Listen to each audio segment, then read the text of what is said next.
जय हिंद दोस्तों, हम सिंप्लीफिकेशन वाले चैप्टर को पढ़ रहे थे। इसके हम क्वेश्चन नंबर 60 तक पिछली वीडियो में सॉल्व कर चुके हैं। आज इस वीडियो में हम 61 क्वेश्चन से 85 क्वेश्चन तक सॉल्व करेंगे। ठीक है, तो ध्यान से देखिएगा और समझिएगा। जो एकदम सिमिलर क्वेश्चन होंगे और जो मैं पहले करा चुका हूँ उनको मैं ड्रॉप कर दूंगा। ठीक है, जिससे हमारा समय भी बचेगा और आपकी प्रैक्टिस भी हो जाएगी। चलिए स्टार्ट करते हैं। क्वेश्चन नंबर 61 मैं न्यू RS अग्रवाल बुक से आपको सॉल्व करा रहा हूँ। आपके पास बुक नहीं है तो मैं चैप्टर की कंप्लीट PDF टेलीग्राम पर डाल देता हूँ, लिंक डिस्क्रिप्शन में है, ज्वाइन कर लेना। ठीक है, चलिए क्वेश्चन समझते हैं। क्रिकेट के खेल में उच्चतम रन संख्या यानी कि हाईएस्ट रन, उच्चतम रन संख्या संपूर्ण रन संख्या की कितनी है? 3/11 है। अगली उच्चतम रन संख्या शेष रन संख्या की 3/11 है। यदि दोनों संख्याओं का अंतर 9 हो तो संपूर्ण रन संख्या बताना है। हम मान के चलते हैं क्रिकेट में जो टोटल रन है वो x है और हाईएस्ट रन कह रहा है कि संपूर्ण रन संख्या का 3/11 है। टोटल का 3/11 क्या है? हाईएस्ट है, इतना हाईएस्ट। अब आगे कह रहा है अगली उच्चतम रन संख्या शेष रन संख्या की, तो पहले शेष निकाल लें। टोटल रन इतने और हाईएस्ट इतने, तो टोटल से हाईएस्ट माइनस करें तो 11x, देखिए माइनस में से माइनस हो जाएगा। 11x में से 3x माइनस हो, कितना बचेगा यहाँ पर? 11 से 3 माइनस करिएगा, कितना? 8x/11। शेष रन संख्या इतनी आ गई। अब आगे कह रहा है क्वेश्चन शेष रन संख्या के 3/11 है, यानी जो अगली उच्चतम रन संख्या है शेष रन संख्या का कितना? 3/11। इसका आप 3/11 निकालें, कितना मिलेगा? 8 दूनी 16, 8 24/11 121, यानी कि सबसे हाईएस्ट रन संख्या इतनी और सेकंड हाईएस्ट रन संख्या इतनी। क्वेश्चन कह रहा है दोनों रन संख्याओं का अंतर 9, यानी कि हाईएस्ट रन और सेकंड हाईएस्ट रन, इनका अंतर कितना है? 9, यानी कि 3x/11 माइनस 24x/121, इनका अंतर है 9। तो संपूर्ण रन संख्या बताना है, यानी x का मान। तो 11 और 121 का एलसीएम निकालें, 121, 11 से 11 बार कैंसिल, 11 3 33 माइनस 24x बराबर 9। 33 में से 24 जाएंगे, कितना बचेंगे यहाँ पर? 6 3 9 बचेंगे। तो 9x बराबर यहाँ पे 9 गुणा 121, 9 से 9 कट जाएंगे, नीचे आएगा तो x बराबर कितना आ गया? 121, यानी कि x हम टोटल रन संख्या मान के चले तो हाईएस्ट रन संख्या हमारी कितनी आ गई? 121। बात समझ आई? सिंपल प्रश्न है, हम सॉल्व कर लेंगे। चलिए नेक्स्ट क्वेश्चन की ओर आगे बढ़ते हैं। क्वेश्चन नंबर 62, ध्यान से समझिएगा। चलिए, और अभी तक वीडियो को लाइक शेयर नहीं करा, जल्दी से वीडियो को लाइक शेयर कर दीजिए। और जो मैं यहाँ पर मैथमेटिक्स आपको पढ़ा रहा हूँ ये सभी एग्ज़ाम के लिए है ना। आप चाहे कोई भी एग्ज़ाम की तैयारी कर रहे हैं, SSC CGL CHSL CTET हो गया, UP TET, व्यापम का कोई भी एग्ज़ाम हो गया है ना, MP पुलिस, MP पटवारी, तो इस सभी के लिए आपको MS काम का है। ठीक है, चलिए 62 क्वेश्चन देखते हैं। एक विद्यार्थी को 2⁵5 और 9⁵2 लिखने को कहा गया, परंतु उसने कितना? 2592 लिख दिए। इन दोनों में कितना संख्यात्मक अंतर है बताएं। तो इतना लिखने को कहा लेकिन इतना लिख दिया, तो इन दोनों संख्या में अंतर बताना। 2⁵5, 2 को 5 बार गुणा करें तो कितना आएगा? यहाँ पे देखिएगा 4 4 16 और 16 दूनी 32, 2⁵5 का मान होगा 32। ठीक है, 2⁵5 का मान कितना होगा? 4 चौके 16, 16 दूनी 32। और यहाँ पे देखिए 9⁵2 है, 9 9 81, बीच में गुणा है ना, डॉट है नहीं गुणा। अब इन दोनों को गुणा करिए, कितना आएगा? 2 3, 8 से करेंगे 8 दूनी 16, से 1 8 3 24 और 1 25, 2 9 5 2, इतना है। इसका मान आ गया इतना और दूसरी संख्या उसने इतनी लिख दी, तो दोनों का अंतर 0 आएगा, यानी एक ही संख्या है। लेकिन हमें जिस प्रकार से पूछा है वैसे आंसर निकाल के बताना है। ठीक है, समझ में आ गया ना? चलिए आगे बढ़े।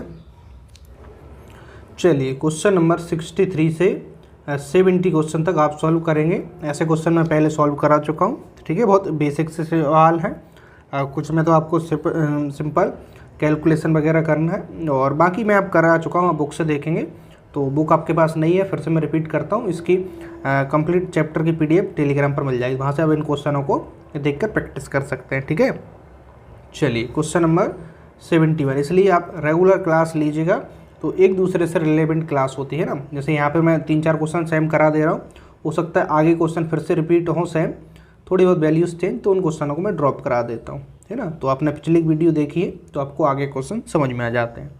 71 यहाँ पे देखिए क्वेश्चन है, इसमें देखिए बाकी ऐसा कुछ दिख नहीं रहा, तो क्या करेंगे हम सिंपल 5 कम 5, 5 में से 1 माइनस होगा 4/5, 6 कम 6, 6 से 1 माइनस होगा 5/6, 7 कम 7, 7 से 1 माइनस होगा 6/7, डेट 99, 100 एकम 100 और 1 माइनस, तो 99/100। अब यहाँ पे देखना कंटिन्यू चल रही है ना ये। अब यहाँ पे थोड़ा सा ध्यान देना, नीचे से ऊपर की संख्या कट रही है, यानी कि 5 से 5, 6 से 6, नीचे से ऊपर, तो नीचे से जो नेक्स्ट आई सीरीज में ऊपर वाली कटेगी, यहाँ पे ध्यान देना। तो यहाँ पे बचा हमारा ऊपर 4 और नीचे 100, काटेंगे 4 एकम 4, 4 दूना 8, 4 5 20, तो आंसर आ गया 1/25। यदि ऊपर से नीचे काटता, ऊपर से नीचे, ऊपर से फिर नीचे वाला काटते हैं नेक्स्ट। ठीक है, चलिए आगे बढ़ते हैं नेक्स्ट क्वेश्चन की ओर। क्वेश्चन नंबर हमारा है 72, इसको समझेंगे ध्यान से। क्वेश्चन नंबर हमारा 72 क्या कह रहा है कि x प्लस x/x बराबर -2 हो तथा n एक धन पूर्णांक संख्या हो, तो इसका मान हमें बताना है। तो यहाँ पे देखिए किसी भी तरीके से x का मान मिल जाए और n तो धन पूर्णांक 1 2 3 इस प्रकार से लेंगे कोई भी, तो इसका मान हम निकाल पाएंगे। पहले यहाँ से देखिए इसको सॉल्व करें, x² + 1 और नीचे x बचेगा, इसका क्रॉस मल्टीप्लाई 2x इस साइड आ जाएंगे, +1 बराबर 0। इसके आप फैक्टर करें तो फैक्टर क्या हो जाएंगी कि गुणा करने पर कितना आए, देखिए यहाँ पर इसके आप फैक्टर करेंगे। ठीक है, फैक्टर आपको करना है, तो यहाँ पे इसका गुणांक 1 है, 1 है। ठीक है, गुणा करने पे 1 आए और जोड़ने पर 2 आए, तो यानी 1 × 1, जोड़ने पे 2 आ रहा है, तो आप इसको ऐसा लिख सकते हैं x² x + 1। तो यहाँ से कॉमन लें x, तो x + 1 बचा, यहाँ से 1 कॉमन लें, x + 1 बचा बराबर 0। सेम है, इसको एक बार ले लेते हैं, x + 1 और x + 1, दोनों जगह से इसको 0 की तुलना करें तो x और -1 आ गया। तो -1 आ गया, देखिए यहाँ पे हम यदि 1 रखते हैं तो 2 और 1 3, 2 रखते हैं तो 2 4 और 1 5, है ना। यानी कि यहाँ पे कुछ भी धन पूर्णांक संख्या रखते हैं तो ऊपर घात हमेशा विषम आ रही है। ठीक है, घात हमेशा विषम आएगी। तो यहाँ पे -1 इसकी घात विषम, तो -1 की घात देखिए विषम अंक होगा तो क्या आएगा, हमेशा माइनस ही रहेगा। ठीक है, प्लस, और यहाँ पे -1, यहाँ भी कुछ भी संख्या रखेंगे, 1 रखेंगे 3, 2 रखेंगे 5, 3 रखेंगे 3 3 3 6 और 7, यानी विषम। जब भी -1 की पावर विषम रहे तो माइनस ही आएगा, तो -1 यहाँ से -1 और -1 -2 आपका आंसर होगा। बात क्लियर है। चलिए दोस्तों नेक्स्ट क्वेश्चन देखिए, 73 और 74 को आप करिएगा ना, ऐसे क्वेश्चन मैं करा चुका हूँ। 75 देखिए, यदि 4b की स्क्वायर प्लस 1/b² बराबर 2 हो तो 8bq प्लस 1/bq का मान ऐसे निकालना है। अब यहाँ पे एक बात समझना, यहाँ पे यदि डायरेक्ट क्यू कर दें तो यहाँ पे तो देखिए 6 हो जाएगा, यहाँ पे 4 का क्यू करेंगे 4 × 16 64 मिलेगा, इस प्रकार से नहीं मिलेगा। तो इसमें थोड़ा सा दिमाग लगाना हमें, इसको ऐसे लिख सकते हैं 2b प्लस 1/b इसका स्क्वायर -4, इसके प्लेस पे। ठीक है, इसके प्लेस पे हम ऐसा लिख सकते हैं क्या, देखिए इसके प्लेस पे मैं यहाँ पे, चलिए इसके प्लेस पे, यानी कि इसको हम बराबर लिखें तो 4b² प्लस 1/b²। देखिए यहाँ पर इसके प्लेस पे हम इतना लिख सकते हैं 2b प्लस 1/b का स्क्वायर -4, इसको बराबर भी यहाँ लिख लिए, क्योंकि इसके प्लेस पे देखिए इसको यदि हम ओपन करें तो इतना ही मिलेगा, a² यानी 4b² plus b² 1/b² plus 2ab, 2 दूनी 4, b से भी कट जाएगा और -4 पहले से ही 4 से 4 कटा, यानी इतना ही मिलेगा। इसके प्लेस पे इतना लिख सकते हैं, इसको हम यहाँ पे याद रख सकते हैं। ठीक है, अब देखिएगा इसकी वैल्यू कितनी है, 2 है। ठीक है। और -4 इस साइड आएगा तो प्लस का 4 हो जाएगा, ठीक है। तो यहाँ से 2b + 1/b स्क्वायर बराबर 6। तो इसको हम देखिए 2 और 2 4 6 हो जाएंगे, 6 स्क्वायर इस साइड आएगा तो कितना मिलेगा 2b + 1/b का बराबर स्क्वायर इस साइड आएगा तो रूट हो जाएगा, ठीक है। इतनी बात क्लियर है।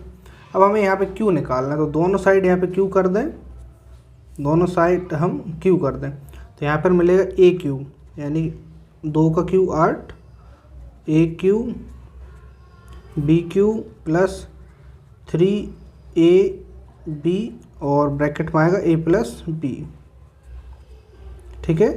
हमने a + b का होल क्यूब फार्मूला खोल दिया।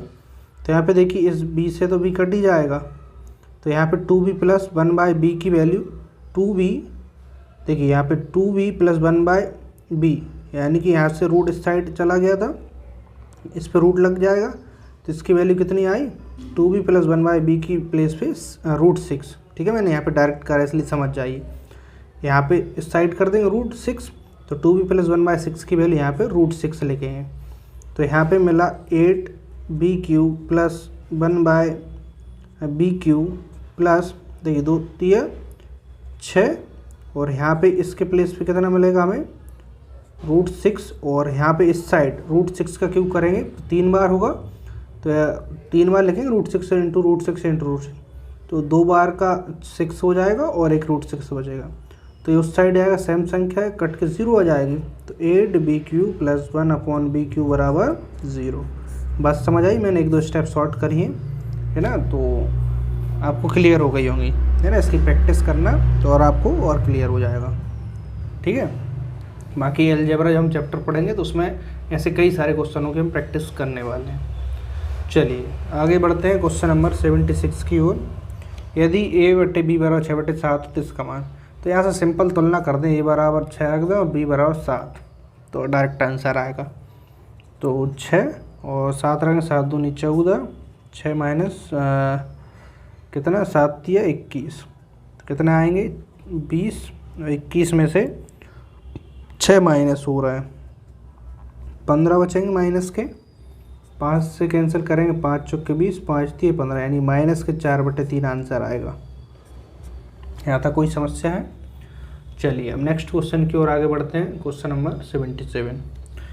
यहाँ पर लिखा है कि यदि 4x + 5y = 83 हो तथा 3x/2y = 21/22 हो, तो y - x का मान यहाँ से निकालना है। अब देखिएगा, मैं इसका आपको एक सरल सी ट्रिक बताता हूँ इसको सॉल्व करने की। आपको y - x, तो यहाँ से पहले आप देखें कि 3 को यहाँ नीचे पहुँचा दें और 2 को यहाँ पे ऊपर, तो यहाँ पे क्या मिलेगा x/y, 2 ऊपर, तो 21 दूनी 42, 3 नीचे, कितना जाएगा 66, काट दें, 6 से कट रहा है, 6 × 7 = 42, और तो x बराबर ऊपर 7 मिल रहा है और y बराबर 11 मिल रहा है।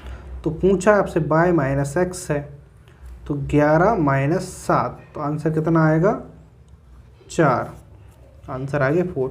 इसको यूज़ कहाँ पे इसमें चेक कर सकते हैं आप, संख्याओं को रख के x बराबर आप 7 ले रहे हैं, तो 7 × 4 = 28, y बराबर कितना ले रहे हैं आप 11, 11 × 5 = 55, तो यहाँ पे देखिए 8 और कितने हो जाएंगे 13, सिलाई 1, 7 और 1 8, 83 बराबर 83, तो यहाँ से हम चेक भी कर सकते हैं, ठीक है। बाकी सिंपल प्रश्न है, x/y निकाल लीजिए, x के सामने संख्या उसका x मान लिए, तो आपका आंसर आ जाएगा। चलिए क्वेश्चन नंबर 78 आप सॉल्व करेंगे। 79 देखिए, 561 रुपये को ABC में इस प्रकार से वितरित करना है कि A को B से 120 रुपये अधिक तथा C से 120 कम मिले, इसमें B का भाग कितना है। अब देखिए यहाँ पे B का भाग पूछा है, B का भाग हम मान लेते हैं, B का भाग है 100 रुपये। क्वेश्चन कह रहा है A को B से 120 अधिक, यानी जो A है B से इसको मिलते हैं 120 अधिक, तो 120 प्लस कर दिया। लेकिन देखिए A को B से 120 अधिक तथा C से 120 कम, किसको कम, A की बात करें। देखिए A को B से 120 अधिक तथा C से 120 कम, यानी जो A है इसको C से 120 कम मिल रहा है, यानी कि C इससे 120 और अधिक होगा। बस समझ आ रही है, इतना होगा, क्योंकि इससे 120 कम ये हो गया। अब तीनों का योग कितना है, तीनों का जो योग है वो 561 रुपये तीनों में बांट रहा है। तो यहाँ पे कितना हो जाएगा 3x, 12 दूनी 24, 12 36, 360 बराबर 561 और 3x बराबर 360 60 जाएगा 0, सॉरी 1 बचेगा और फिर आएगा यहाँ पर 0 और 5 में से 3 जाएंगे 2 बचेगा। तो x बराबर 3 से इसमें भाग लग जाएगा, तो 3 5 5 3 6 18, 2 बचेंगे 3 7 21, तो x बराबर आ जाएगा 67। तो सॉरी किसका पूछा पहले चेक कर लें, b का, तो b का हमने x माना है तो 67। यदि a का पूछते तो इसमें 120 जोड़ते, c का पूछते तो 240 जोड़ देते। बात क्लियर है। चलिए आगे बढ़ते हैं नेक्स्ट क्वेश्चन की ओर। चलिए नेक्स्ट क्वेश्चन है हमारा क्वेश्चन नंबर 80। अभी तक वीडियो को लाइक नहीं करा तो वीडियो को लाइक ज़रूर कर दें। चलिए, एक किसान अपनी n गायों के झुंड को अपने 4 पुत्रों में इस प्रकार बांटता है कि पहले पुत्र को पूरे झुंड की आधी, दूसरे पुत्र को पूरे झुंड की 1/4 गाय, तीसरे पुत्र को पूरे झुंड की 1/5 गाय और चौथे पुत्र को 7 गाय मिलती हैं। तो n का मान कितना है? तो देखिएगा n का मान है ना, तो मान के चलते n उस पर गाय है, n झुंड है ना गाय का, तो पहले पुत्र को पूरे झुंड का कितना आधा दे रहा है पहले पुत्र को, दूसरे पुत्र को पूरे झुंड का 1/4 और तीसरे पुत्र को कितना 1/n पूरे झुंड का।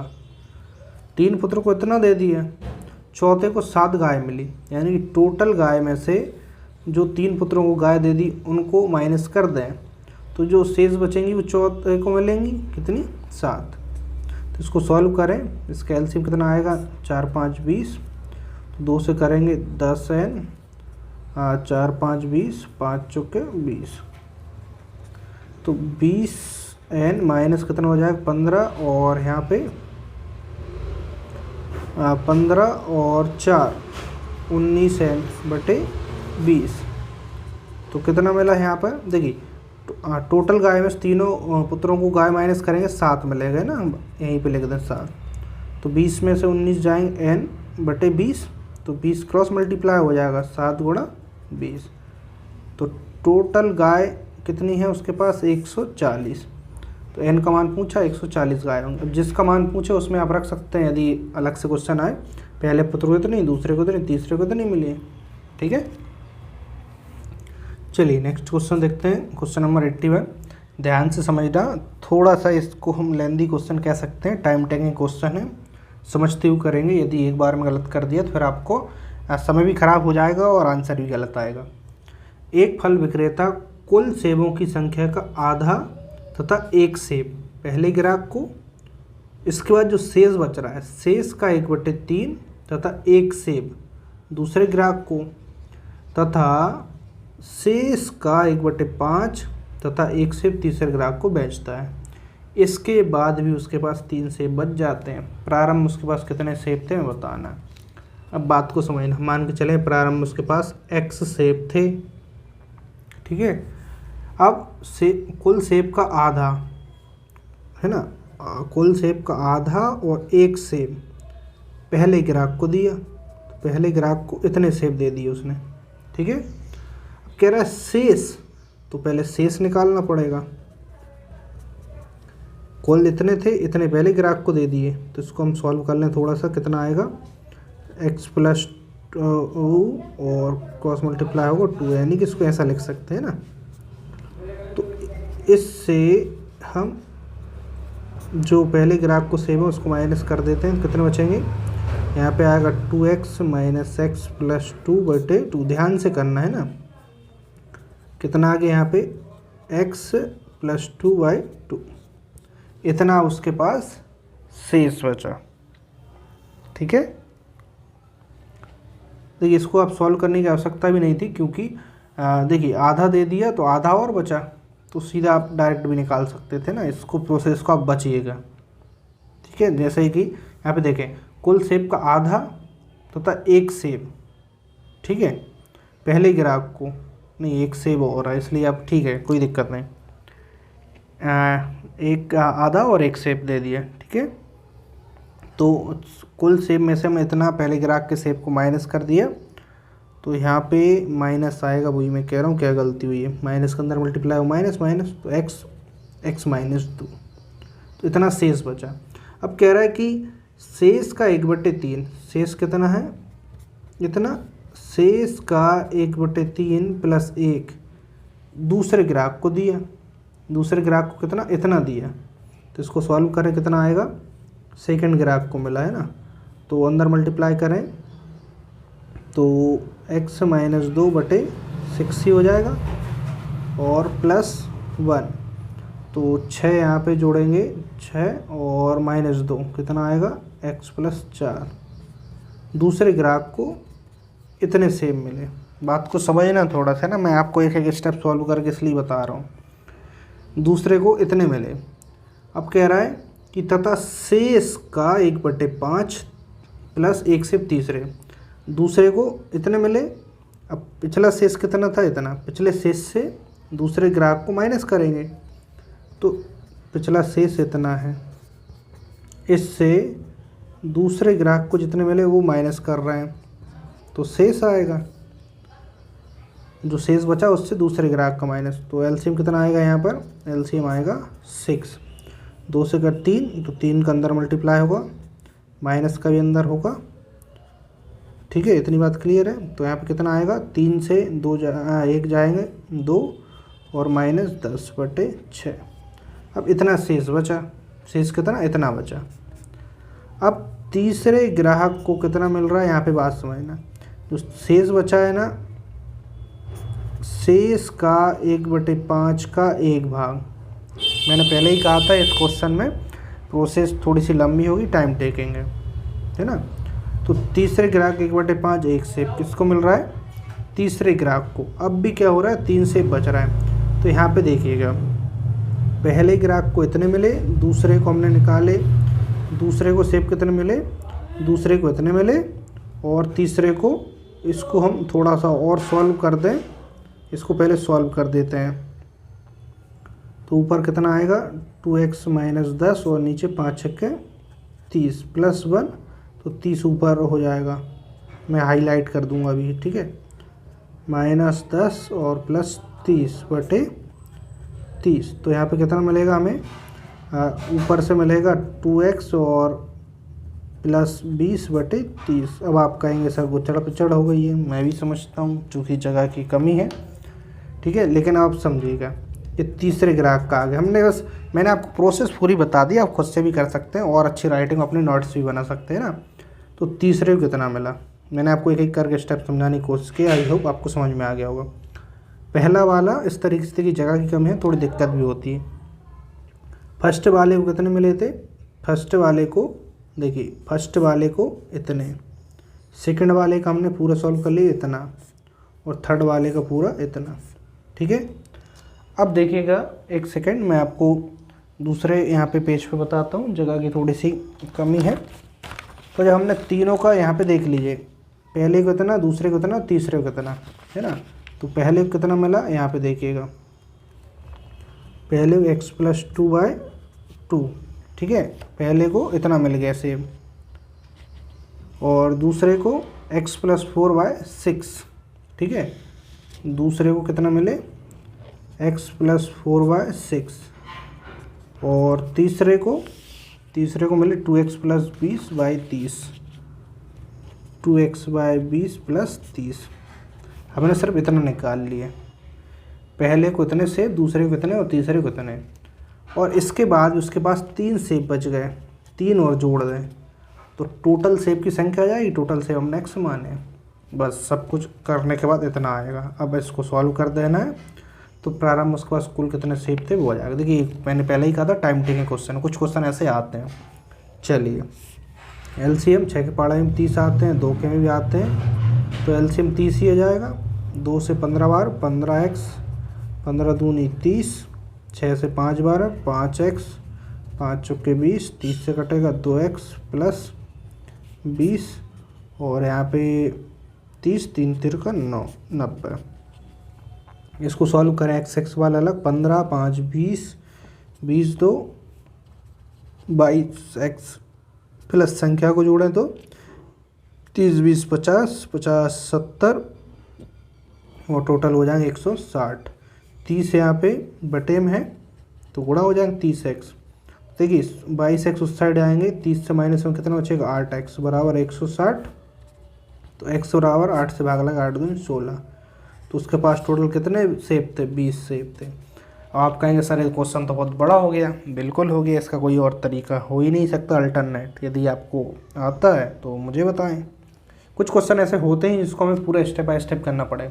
इसको आप परीक्षा में सॉल्व करेंगे तो 1 से 2 मिनट एक क्वेश्चन ले लेगा, ठीक है। तो इसको कब करिएगा जब आपके पास टाइम हो और प्रैक्टिस अच्छे से करिएगा। देखिए वहाँ आपको रफ शीट भी अच्छी मिल जाती है। तो जैसे यहाँ पे जगह की कमी से थोड़ा सा आप समझने में दिक्कत हो रही है तो आप क्या करिए, इसको स्टेप बाय स्टेप करके करिएगा तो आपको एक क्लियर रहेगा हमने कहाँ पे क्या सॉल्व करा है ना। चलिए अब हम आगे बढ़ें। चलिए नेक्स्ट क्वेश्चन की ओर आगे बढ़ते हैं। नेक्स्ट क्वेश्चन समझते हैं। नेक्स्ट क्वेश्चन हमारा 82 क्वेश्चन को समझिएगा। रेल के एक आधे टिकट का मूल्य पूरे टिकट के किराए का आधा है। यानी कि रेल का जो पूरा टिकट है उसका जितना मूल्य है उसका आधे टिकट का मूल्य उसका आधा है, किंतु आधे टिकट पर आरक्षण प्रभाव पूरे टिकट जितना है। देखिए यानी कि जो पूरा टिकट है उसके मूल्य का आधा मूल्य तो आधे टिकट का है, यानी कि पूरे टिकट का पूरा मूल्य आधे टिकट का आधा मूल्य, लेकिन आधे टिकट पर जो आरक्षण है रिजर्वेशन है वो पूरे के बराबर ही है। यानी कि इस पर रिजर्वेशन पूरा मिलेगा, ठीक है।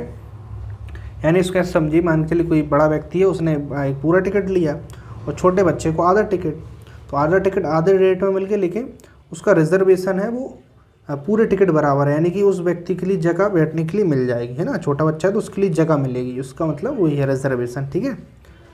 2 स्टेशनों के बीच एक आरक्षित प्रथम श्रेणी टिकट का मूल्य है 525, है ना। यानी कि एक पूरा टिकट और उस पर रिजर्वेशन, तो इसका मूल्य है 525। तथा आगे कह रहा है एक पूरे और एक आधे, यानी एक पूरा और एक आधा आरक्षित प्रथम श्रेणी टिकटों का मूल्य है 550। तो आरक्षण प्रभाव कितना है, रिजर्वेशन कितना है वो हमें बताना। ध्यान से समझना। हम मान के चलते हैं टिकट का मूल्य है 100 रुपये, ठीक है, और आरक्षण जो है वो है 22 रुपये, यानी रिजर्वेशन 22 रुपये। टिकट पे 100 रुपये मूल्य है और जो रिजर्वेशन मिल रहा है उसका 22 रुपये मूल्य है। अब बात को यहीं से समझना। एक आरक्षित प्रथम श्रेणी टिकट का मूल्य 525, यानी कि इसका मूल्य टिकट का इतना और रिजर्वेशन दोनों मिला के उसका देखें तो मूल्य हो गए 525, ठीक है। अब यहाँ पे देखें एक पूरे और एक आधे। देखिए टिकट का मूल्य हमने x माना है, तो एक पूरा है तो इसका मूल्य x होगा और एक आधा है इसका मूल्य आधा होगा, ठीक है। एक पूरे और एक आधे आरक्षित प्रथम श्रेणी टिकट, आरक्षित है रिजर्वेशन है। तो यहाँ पे बात को समझिएगा, जो पूरा टिकट है उस पर रिजर्वेशन बाय और जो आधा टिकट है उस पर भी रिजर्वेशन पूरे के बराबर है, उस पर भी बाय। तो इसका मूल्य कितना हो जाएगा 850। इतनी बात समझ में आई। तो इसको थोड़ा सॉल्व करें, कितना हो जाएगा यहाँ पे 2x और 1x, तो कितना हो जाएगा 3x बटे 2 और बाय 2y बराबर 850। इसको सॉल्व करें हम तो पहले इसको थोड़ा सॉल्व कर लेते हैं। नीचे एलसीएम 2 ही आएगा, तो यहाँ पे मिलेगा हमें 3x प्लस 2 दूनी 4y और 2 नीचे रहेगा, इसका क्रॉस मल्टीप्लाई कर दें यहाँ पे, ठीक है।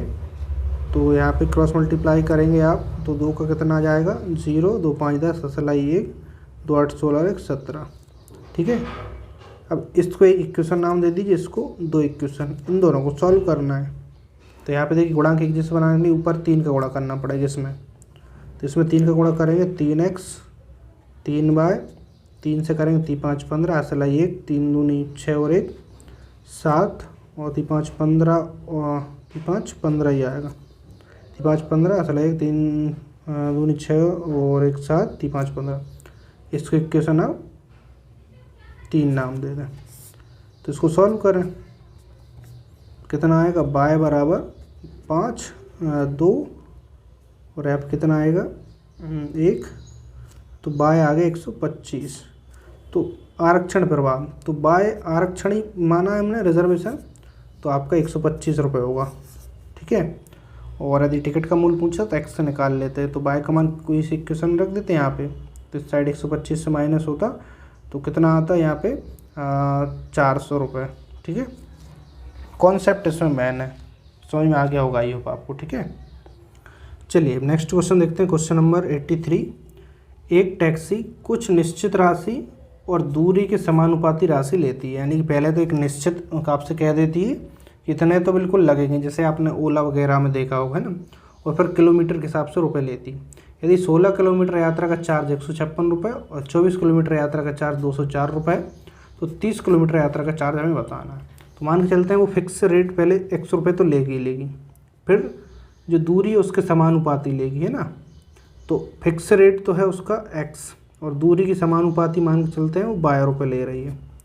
तो x तो उसने ले ही लिए 16 किलोमीटर, तो 1 किलोमीटर का 12 रुपये, 16 किलोमीटर कितना हो जाएगा 16 बाय, तो टोटल कितना चार्ज बनेगा 156। 24 किलोमीटर देखें तो फिक्स तो x ले ही लिए, और 1 किलोमीटर का बाय तो 24 का 24 बाय तो 204 रुपये। तो पूछा है 30 किलोमीटर, तो x तो फिक्स तो लेगी और 30 बाय, तो x और y का मान पता हो, तो यहाँ पे इसको सॉल्व करें, घटा दें, तो घटाने पे क्या आएगा, बड़े से छोटे को घटा दीजिए, तो यहाँ पे 14 में से 6 जाएंगे, बड़े में से छोटा घटाना है ना, तो कितना बचेंगे 8, 9 में से 5 जाएंगे, कितना बचेगा 4। ठीक है, बाय 12 8 6 48, बाय का मान आ गया 6, एक्स का मान यहाँ पे रख दें बाय का मान, तो 16 2 29 44 64 और 5 16 96, 96 156 से माइनस हो जाएंगे, तो x का मान आएगा 0। 15 में से 9 जाएंगे कितना 60, 15 में से 9 जाएंगे 60 ही बचेगा। तो x और y का मान आया, x का मान यहाँ पे 60, y का मान 6 रखेंगे, 6 दूना 18, तो कितने हो जाएंगे 240 रुपये। 30 किलोमीटर का चार्ज होगा 240 रुपये। ठीक है, चलिए नेक्स्ट क्वेश्चन की ओर आगे बढ़ते हैं। नेक्स्ट क्वेश्चन देखिएगा, क्वेश्चन नंबर 84। क्वेश्चन नंबर 84 यहाँ पर क्या है, इसको समझते हैं। देखिए, एक किसान के पास कुछ मुर्गियाँ तथा बकरियाँ हैं, यदि इन सब के 240 सिर और 640 पैर हों तो मुर्गियों की संख्या कितनी। ऐसा क्वेश्चन पहले कर चुके हैं। देखिए मैं फिर से बताता हूँ, कुछ मुर्गियाँ मान चल एक्स मुर्गियाँ और बाय बकरियाँ हैं। ठीक है, तो सबके कुल 240 सिर, तो जितनी मुर्गी उतने सिर, जितने बकरी उतने सिर, तो दोनों के टोटल सिर हो जाएंगे 240। 640 पैर है, मुर्गी एक्स है तो एक मुर्गी के 2 पैर, ठीक है 2 से गुणा, बकरी के 4 पैर, 4 से गुणा टोटल पैर, तो टोटल पैर की संख्या 640। 2 से ऊपर गुणा कर दें, एक क्वेश्चन 1 2 नाम दे दिए, एक में 2 से गुणा करें कितना आएगा 2x। देखिए 2x यहीं पे लिख दे रहा है, तो 2y बराबर 24 दूनी 48। अब इक्वेशन 3 और 4 को सॉल्व करें हम, तो यहाँ पे देखिए घट जाएंगे, तो कितना बचेगा 2y और यहाँ 0, 14 में से 8 जाएंगे 6 और 5 में 4 1, तो y बराबर 2 से 2 8 16।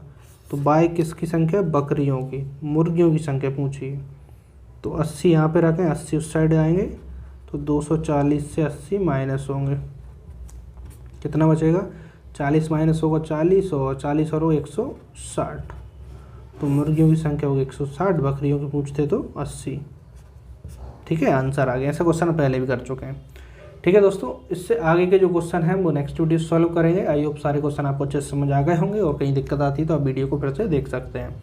और टेलीग्राम चैनल ज्वाइन कर लीजिए, जहाँ पे आपको क्लास की PDF और जो न्यू बुक है उसकी चैप्टर की PDF मिल जाएगी, जहाँ से आप प्रैक्टिस कर सकते हैं। और प्लेलिस्ट बना दी है मैंने RS अग्रवाल मैथ्स करके, डिस्क्रिप्शन में उसकी लिंक है। और फेसबुक पेज को ज़रूर आप लाइक कर दें, और इंस्टाग्राम को भी आप फॉलो करें। यहाँ पर आपको क्या चैनल से रिलेटेड और अधिक जानकारी मिल जाएगी। ठीक है, तो लिंक नीचे डिस्क्रिप्शन में। ठीक है दोस्तों, वीडियो पसंद आई हो तो इस वीडियो को लाइक करें, ज़्यादा से ज़्यादा शेयर करें, और चैनल पर न्यू चैनल सब्सक्राइब करें, और कमेंट्स ज़रूर करें। प्रत्येक विद्यार्थी कमेंट्स में ज़रूर बताएं आपको जैसा भी आपका एक्सपीरियंस है, क्लास अच्छी या बुरी, ठीक है, या जो भी सुधार होना हो मिलते हैं नेक्स्ट वीडियो में। आज के लिए इतना ही। जय हिंद, वंदे मातरम।